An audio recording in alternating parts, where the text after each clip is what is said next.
series of bits. Over the next 3 months, we'll tell you everything you need to know about computer games. But don't worry if you're not a classic hardcore button basher, because we'll be sparing you all that train spotter nerdy info and dishing the shit that counts. And with more and more interesting hardware hitting the shelves every single week, from super consoles and mini consoles, web TV and video phones, you can expect that computer games are going to be coming at you bigger, harder, longer and faster than ever before. So, save yourself the effort and enjoy the crack by staying tuned to Bits on For Later.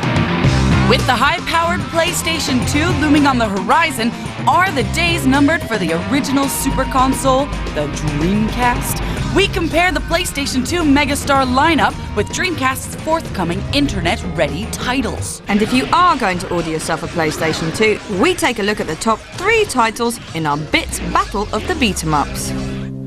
Pokemon. Now let that be the end of it. Right, time for this week's gaming news. For a year now, we've enjoyed the superior graphics and speed of Sega's Dreamcast. Next year, old-timers Nintendo and newcomers Microsoft will be shaking up the scene with their brand new, beefed-up machines. In the meantime, Sony will be unleashing their new creation onto the public. It's the PlayStation 2. The Japanese have had their PlayStation 2 since the spring, while the rest of the world has waited and waited for the global launch. Well, come November 24th, the world need wait no more. However, according to the shops, most of the UK machines have all been taken up by advance orders. PlayStation 2 fever has hit before the damn machine has been launched.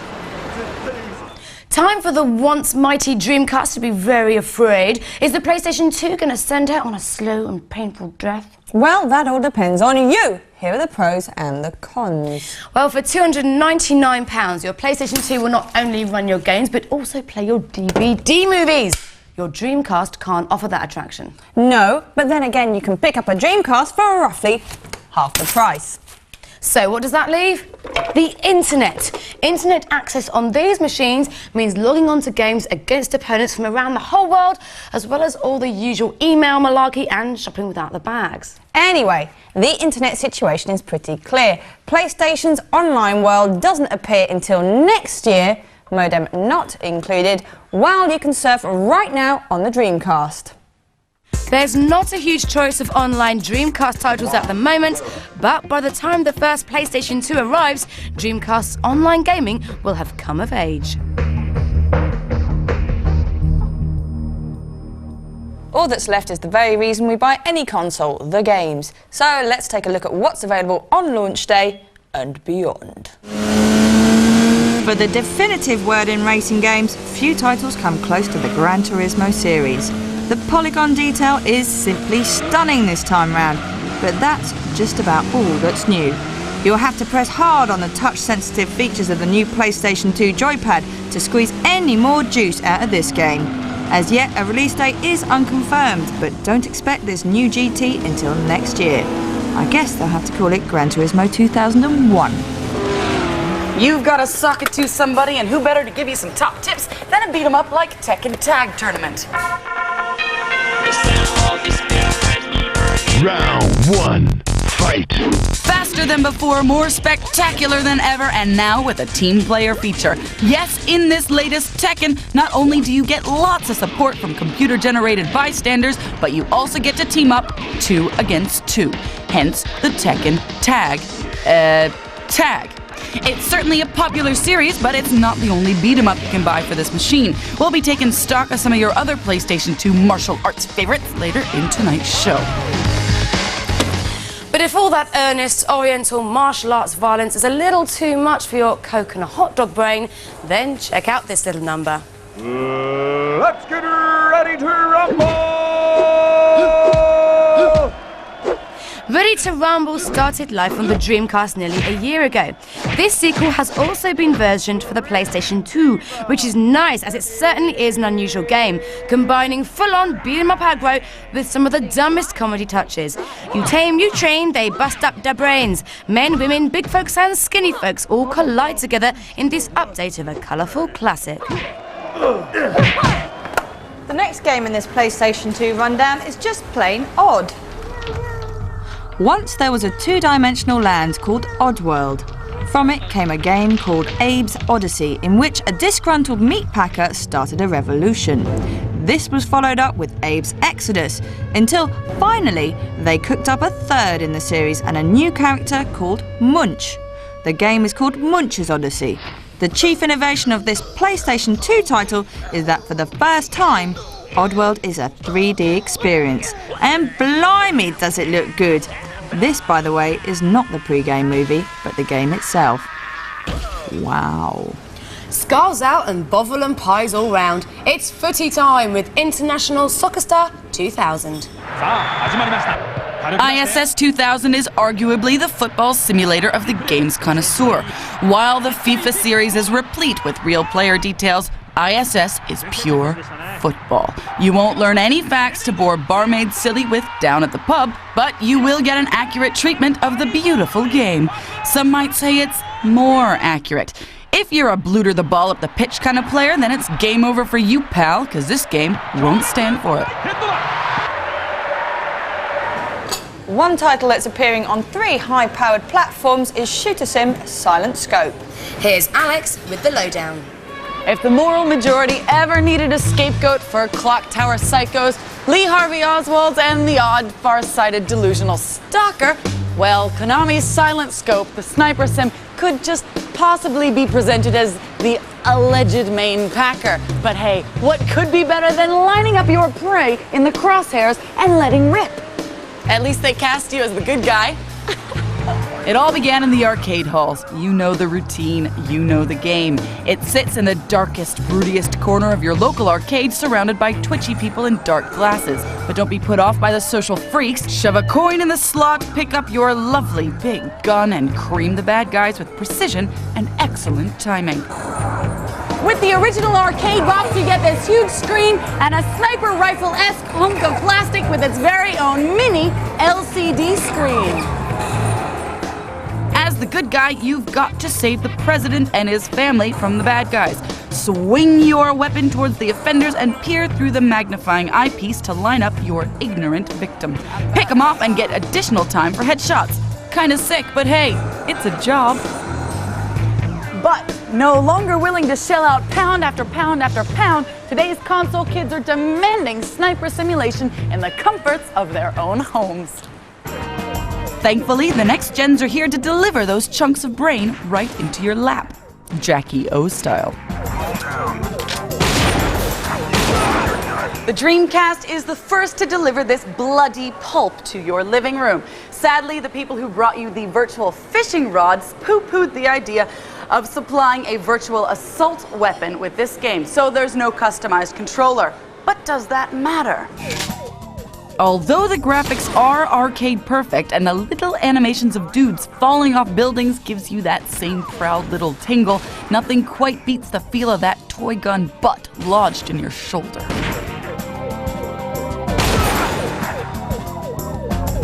Instead, you lock and load with the sniper vision that's already on screen. You move your cursor with the analog stick, and to get the full view, you press and hold the left trigger button. Not quite, but let's see how this game plays on the PlayStation 2. The upcoming PlayStation 2 version ain't much better. Yeah, it looks nicer, crisper, and the sky looks bluer than on the Dreamcast, but the controls still suck. But don't dismiss it yet. Silent Scope is still an extremely addictive piece of software and better for humanity than doing it for real. If flesh and blood ain't your body bag, but you still like the of the silencer, then head down to your local arcade, shove the goths out of the way, and insert coin. Next up, Emily goes around the world with some modern magic on the Dreamcast. For years, multiplayer console gaming has meant one thing. A crowd of gamers huddle around a TV screen split into impossibly tiny quarters. PC gamers have had it different. With online games, they didn't even need to be in the same room or even the same country. Now all that's about to change with a raft of new online games for the Dreamcast. First up is Phantasy Star Online. Originally a role-playing game for the Sega Saturn all those years ago, this has been rethought for the web. If the ad campaign is to be believed, it will have you communicating and gaming with all the 6 billion people on this planet. Welcome to the world of Phantasy Star Online. Well, the hardcore can just pick up their toys and get back in their prams because Black and White is about to hit the Dreamcast. Undoubtedly, Black and White is one of the most awesome games ever. In the game, you play God and are given a creature, which you can take online with you. My only concern is the controls. The game was originally conceived for the PC and an ingenious mouse-only control system was developed. Scarily, mouse-driven gaming never seems to translate well to consoles. As ever, where would we be without a handful of driving games? There are 2 on the calendar at the moment. There's the incredibly uninspiring Speed Devils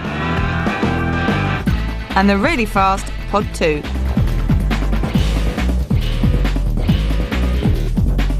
But the ultimate gaming experience for PC gamers has to be the infamous Quake 3.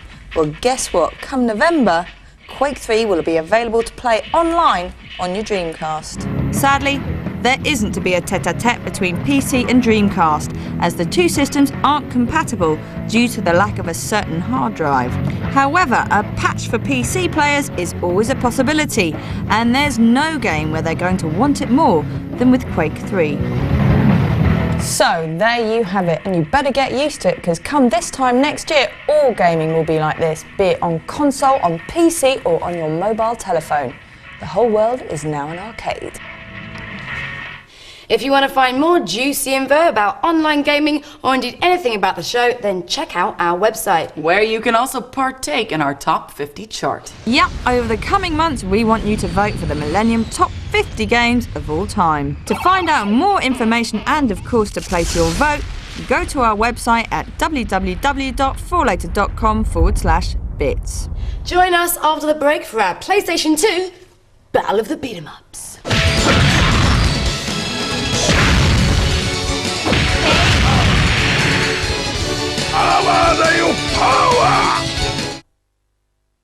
Welcome back to part 2. Coming up, we've got our PlayStation 2 Battle of the Beat-em-Ups.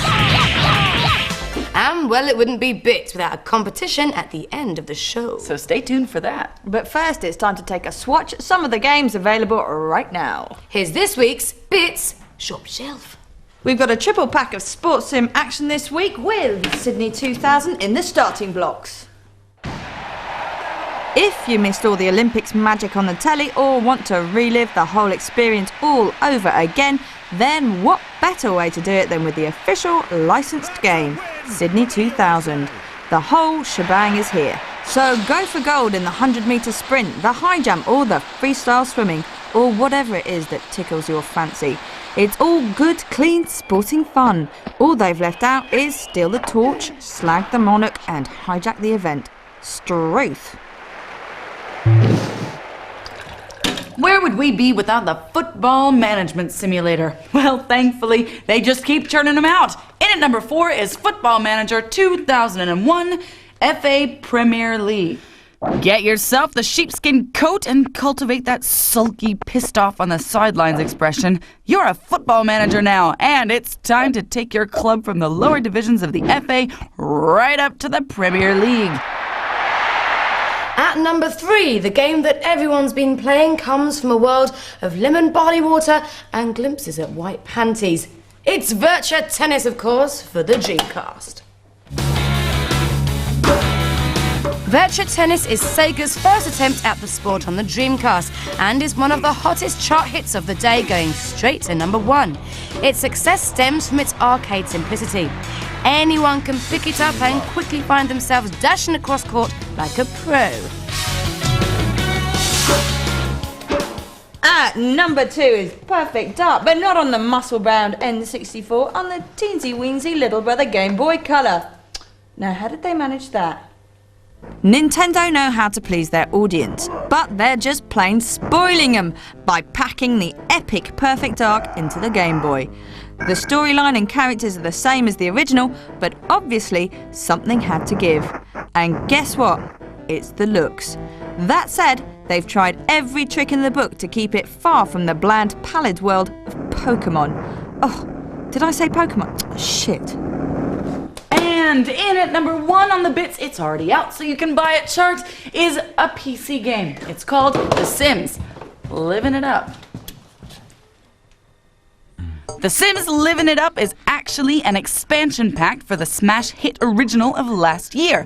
That game put you in charge of your own family in a bizarre cross between a soap opera and a goldfish bowl. And this was way before Big Brother. So there you have it. You've got topical athletics with Sydney 2000. An engaging fantasy football game with Football Manager FA Premier League 2001. You've got slinky, arcadey racket and ball play with Sega's Virtua Tennis. There's maxi combat on a mini screen with Perfect Arc. And there's a mad parallel universe where the folks just aren't the same as you and me after all. With The Sims Living It Up. Right, trollops, let's get out of here. We're out of booze and it's time for the Battle of the Beat-em-Ups. No library is complete without a beat-em-up. So if you're thinking about getting a PlayStation 2, which beat-em-up should you get? Now, in the good old days, we could have told you get Tekken. But now, it just isn't that simple. And with 3 raucous beat-em-ups coming out with the PlayStation 2 at launch, you can expect a little bout of fisticuffs with a couple of punches thrown in there for good measure. So, let us compare 3 formidable pure form beat-em-ups. Dead or Alive 2, Tekken Tag Tournament, and Street Fighter EX3. Even though EX3 is the umpteenth installment of the series, with its famously fast action, tight controls, and now fully fledged 3D, they've added a few new elements to the game.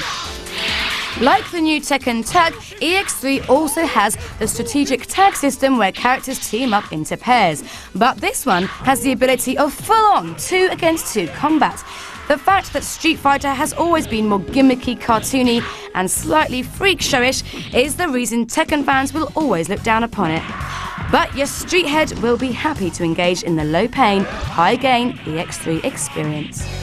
But perhaps you're not interested in special moves and what you want is boobs. Bouncing boobs, cleavage, and puppies that won't stay in the pound. Welcome to the sexiest beat-em-up to make it through the censors. It's Dead or Alive 2.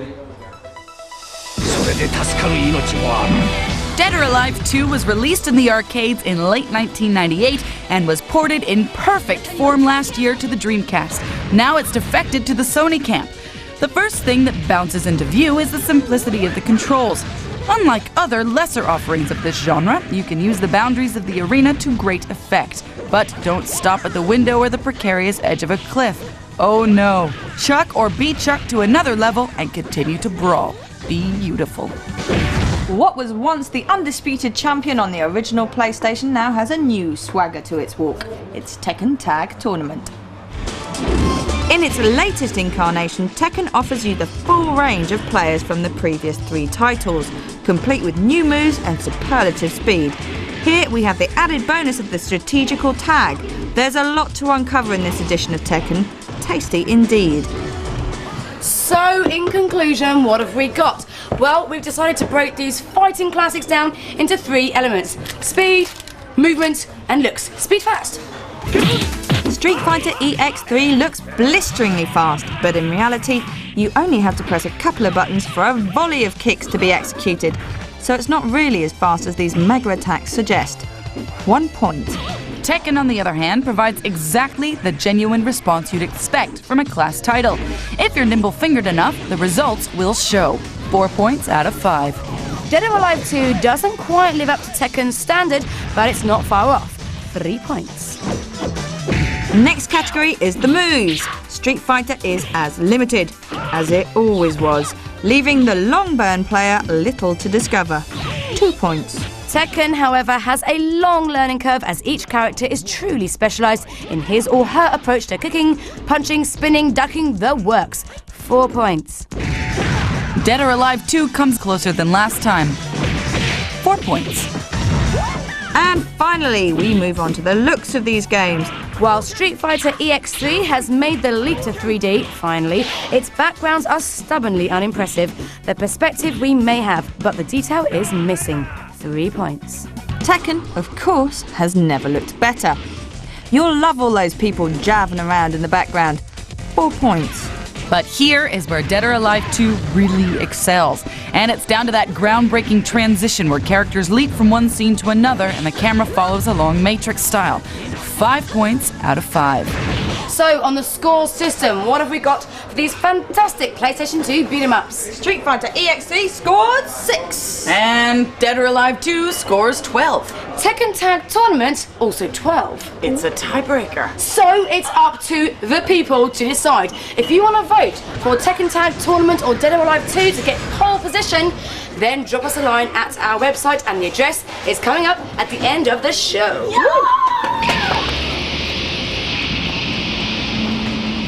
Right, like in many sports, video gaming requires some serious skill in the whole hand-to-eye coordination department. So, in true Bits tradition, we've knocked together a simple test to find a hidden gaming talent on the streets of Britain today. And to help us with this, we've employed a giant cotton bud and a bucket of balls. All right, girls, let's go find some talent. I'm going to explain the rules to you. You've got just 15 seconds. We're going to get you on the clock to hit back as many balls. We're going to throw them towards you in various positions, and you just try and hit them back, okay? And if you get all 15, it means you are very, very good at video games. Quick! Hand-to-eye coordination. 1, 2, ow! And there's 1, and there's 2. Oh, careful there, cowboy. No. I'm not gonna. Whoa! And he's. Oh, he knows. Oh, wait, we got a backhand in there. He's brilliant. Stop him. He's really quick. God. Are you game? Say yes. Yes. Okay. Hit them, baby. 1, 2, 3. Ken, you're a master. Ken, you hit the camera and my face. You hit my face. Go, Ken, go. So, Britain, thriving with hand-to-eye to ball coordination. Right, that's us nearly done. Well, next week we've got the Game Boy Advance, Zelda Majora's Mask, and Prince Nassim Boxing, so stick it in your diary. But before we go, we've got a little competition to help you lard-ass couch potato gamers get into shape. Oh yes, this week you could win a year's membership to a health club near you, courtesy of GamesMagnet.com. All you have to do is answer a straightforward-ish question. Now, we can't be asked to come up with a new one every week, so we got a bit pissed last night and did all our question thinking in one big go. And we shoved everything in there.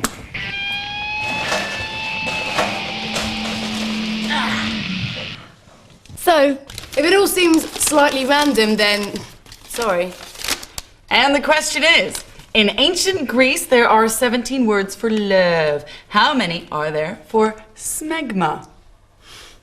Once again for you, in ancient Greek, there are 17 words for love. How many are there for smegma? Email us your answers via our website at www.forlater.com/bits. That's so rude.